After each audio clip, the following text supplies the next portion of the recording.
திருவண்ணாமலை மாவட்டம் செய்யாறு அருகே மேல்மா சிப்காட் விரிவாக்க திட்டத்திற்கு நிலம் கையகப்படுத்தும் முயற்சியில் ஈடுபட்டு வரும் திமுக சட்டமன்ற உறுப்பினரை கண்டித்து விவசாயிகள் அவரது உருவ பொம்மையை எரித்து போராட்டத்தில் ஈடுபட்டனர்.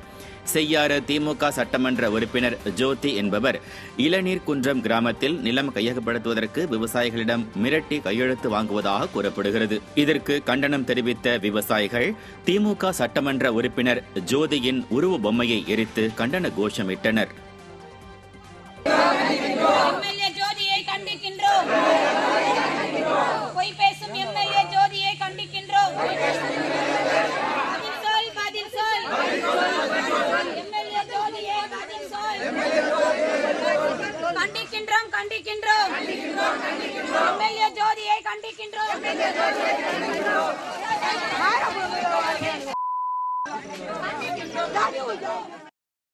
சிப்காட்டுக்கு கையெழுத்து வாங்க போறோம்னு சொல்லிட்டு நேற்று எங்களுக்கு தகவல் வந்தது சார். நேற்று சாயந்தரமா வந்தது, கேட்டோம்.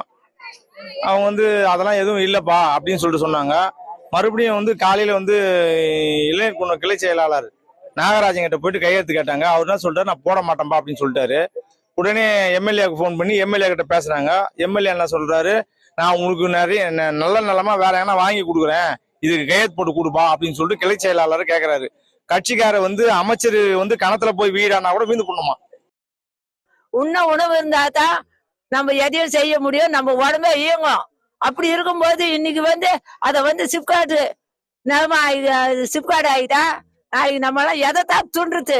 3 பாகம் விளையிற இடத்துல ஏன் சிப்காடு வருது?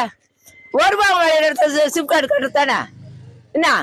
அப்படி இருக்கும்போது எங்களுக்கு இந்த நேரத்துங்களை விட முடியும், எங்களுக்கு விட மாட்டோம்.